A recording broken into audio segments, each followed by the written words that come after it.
Olá pessoal, vamos à pergunta de hoje. Qual a principal decisão que você precisa tomar para eliminar a zona de conforto em alguma área da sua vida?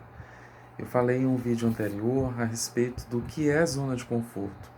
A zona de conforto é a combinação de várias mentiras paralisantes com prazo de validade vencido, ou seja, historinhas, desculpas, mentiras mesmo, que as pessoas costumam dar para fugir da responsabilidade que elas têm sobre suas vidas.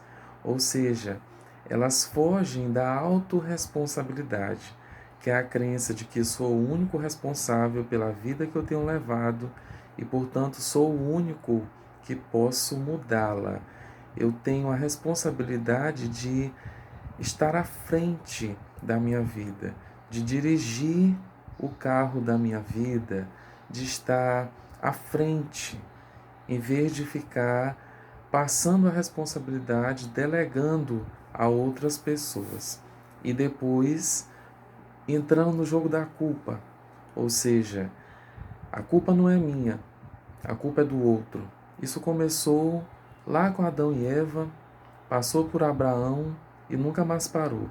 E muitas pessoas estão nesse ciclo de jogo da culpa, se auto-sabotando, mentindo para si mesmas para se manter em uma zona de conforto, ou seja, naquela zona de segurança, de estabilidade, mas uma estabilidade em que a pessoa pensa que está o tempo todo em uma constante reta, sempre nesse sentido, horizontal, quando na verdade ela tem muitos instrumentos, muitos meios, muita energia e capacidades e potencialidades para estar em uma crescente, estar ascendendo, progredindo, avançando, rompendo limites, se desafiando.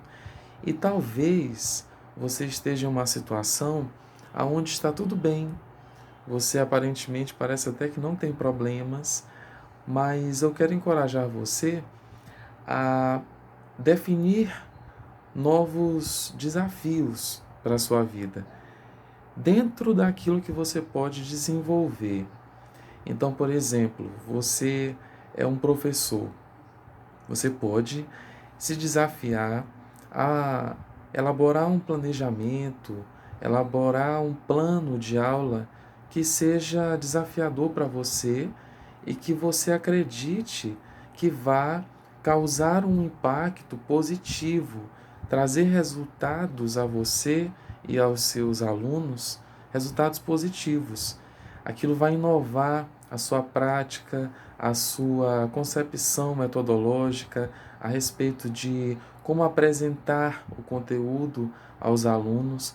Então, provavelmente, algo que vai acontecer é de que os alunos possam ficar mais atentos, interessados, motivados em olhar para você, em participar do seu trabalho dentro de sala de aula.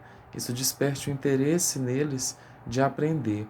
E aí você, conforme a sua situação, conforme os recursos que você tem e as capacidades que você já conhece, que tem em si, pode sim desenvolver essas estratégias novas.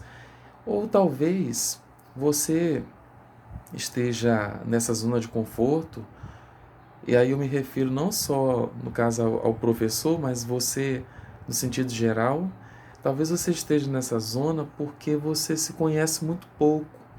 Então você está em uma situação em que já se adaptou e não quer sair daquela situação. Talvez é até uma circunstância ruim, adversa, mas é incrível como o ser humano consegue se adaptar a situações de adversidades e se acomodar, parar ali mesmo, se conformar e não dar passos com vista em sair daquela situação opressora que está limitando o potencial que ele tem. É como, por exemplo, um exemplo que eu já ouvi várias vezes, eu vou compartilhar porque para você pode ser a primeira vez. Uma rã que é colocada em uma panela com água ainda meio morna, e aí progressivamente a temperatura da água vai aumentando, ela vai se adaptando, vai gostando, daqui a pouco ela morre. Se de repente você coloca uma rã, não faça isso, por favor, mas eu estou colocando esse exemplo como uma analogia. Coloca uma rã em uma água fervendo, ela rapidamente vai querer escapar dali. Mas se progressivamente a temperatura está aumentando e está ficando agradável, a tendência é de que ela vá permanecendo e permanecendo. E há muitas pessoas que estão conformadas com suas vidas, quando na verdade elas podem ir muito mais além. Elas podem fazer, construir, edificar muito mais. E é isso que eu quero apresentar a você. A possibilidade de ascender, a possibilidade, as chances de que você tem para crescer, para frutificar. Então, eu não sei em quais zonas, em quais áreas da sua vida você está em zona de conforto, talvez é na família, então parece que está tudo bem, mas você pode dedicar mais tempo aos seus filhos, mais tempo ao seu cônjuge. Na área intelectual você pode se permitir fazer cursos diferentes. Na área social você pode se permitir encontrar-se com outras pessoas, cultivar novos relacionamentos, se permitir a ouvir mais os outros, em vez de somente querer falar. Isso também é sair da zona de conforto. As pessoas estão falando muito e ouvindo pouco. Até ouvi uma vez a respeito disso, de que estão precisando propor às pessoas cursos de ouvidores e não tanto de oradores, porque muitos têm falado muito e ouvido muito pouco.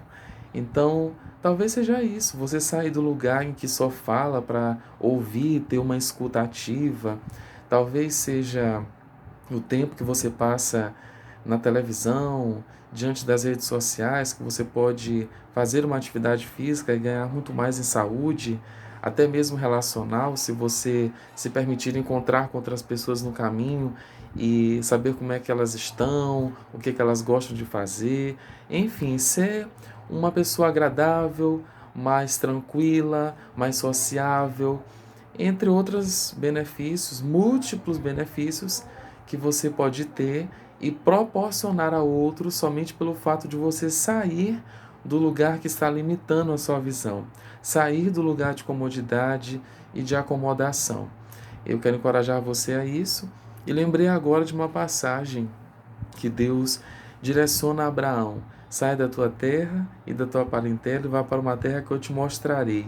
E em toda a Bíblia nós vemos exemplos de pessoas que foram advertidas por Deus a saírem do lugar de comodidade. Josué, que assumiu o posto de Moisés, Jeremias, que teve que falar ao povo palavras duras que o povo não queria ouvir, mas ele tinha que falar.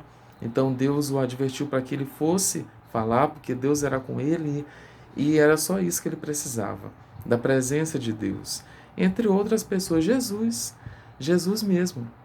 Ele podia se manter em uma zona de conforto ali com seus discípulos, mas ele disse: Senhor, se possível, passe de mim esse cálice, mas que seja feita a tua vontade e não a minha. Isso são evidências, são exemplos, testemunhos de pessoas como nós, com essa estrutura humana, que tiveram a possibilidade de parar, mas elas foram avante e fizeram aquilo que precisava ser feito. Confiaram em Deus, se autoconheciam, buscaram autoconhecimento e, por meio disso tudo, elas conseguiram se desafiar. Faça uma lista de coisas que você pode fazer que vão lhe desafiar e progressivamente você vai conseguir avançar. Nós estamos aí quase findando o ano de 2020, mas você pode construir muitas coisas. Enquanto há vida, há esperança, há possibilidade. Velhice, isso é um estado mental, muitas vezes. Você pode produzir muitos frutos, mesmo na velhice. Faça aquilo que você pode fazer agora. Se permita, se autoconheça e prossiga, ok? Eu agradeço pela sua atenção e até o nosso próximo encontro.